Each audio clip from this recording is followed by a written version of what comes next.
let's start by just talking about this last year. What was this last year like for you? This last year was a great deal of fun, really. Uh, Especially as you know, we got later into the season because we had an opportunity to see the team really gel, the team become more cohesive.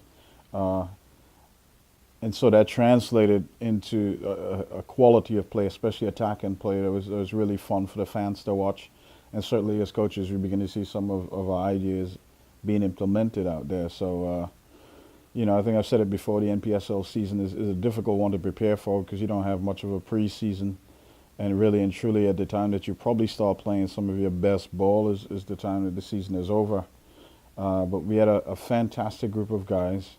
Uh, of course, we always have a fantastic group of fans, many who are returners. So it was good for a team to develop that rapport with them, a certain level of chemistry.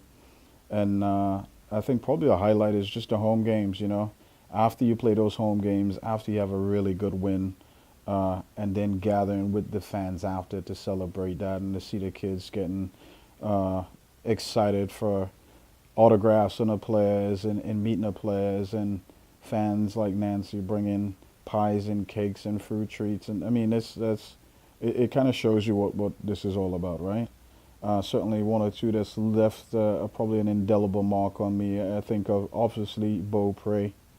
Known Bo for such a long while. He's just a fantastic young man with a monstrous work ethic. And I've always kind of loved that in players because I always had a work ethic like that myself. And I think coaches see reflections of themselves in players. And so his monstrous work ethic and sometimes his ability to just pull off the most ridiculous saves.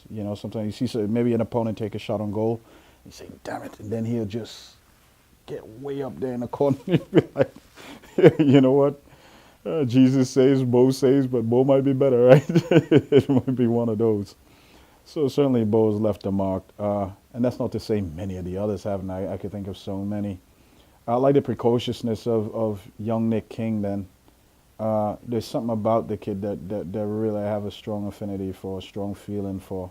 And you saw that too in Hastings this year, right? They just went from strength to strength, confidence for confidence. And I think those two players will be really huge players for this team, this organization in years to come because I think they get it. But not only do they get it, they have that drive to want even more. And I love seeing that. Addy would stand out as one of those guys whose skills, abilities could translate to the next level right off the bat, right? I mean, really skilled, could play a number of positions across the field. Uh, Physically, just a beast of a youngster, right? And I think he can probably do some good things there. But if you're asking me about guys, man, who just left an impact on me, I mean, I'm thinking Hunter and Cam and all of the guys with Josh who came in this year and played really, really well, and Wes, and I mean, there's so many. Tommy, there's so many of these guys to name, man. It's just Spencer. Yeah, nobody forgets Spencer. Come on, it's just so many really, really great young men that is just hard to name a few. It's very difficult, right? When me and Mike spoke about this initially, it was always about creating a foundation for a legacy to take place, right? We always say that the dream scenario will be, maybe 10 years from now, 15 years from now, maybe I've moved on to something else or living someplace else, and me and the family drive back to Kalamazoo. And you know what? It's a beautiful Saturday afternoon, and you're coming in off of 94, and you come up the industrial way, and you just see this massive crowd. And you walk into the stadium, and you feel this palpable sense of excitement. And then you see many of those little kids that are normally there getting their shirts autograph and things like that, but it's a young man or a young lady.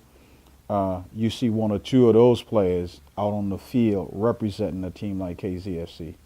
That's when you know it would have come full circle, right? So that's for me is probably the ideal scenario because it would have meant that everything that the ownership group has done, everything that the coaching staff group have done, everything that our early alumni players have done, not been in vain. We've really been we've been at the forefront of creating a sense of culture here, being at the forefront of creating a sense of identity, and at the forefront of laying something down that people can enjoy for generations to come.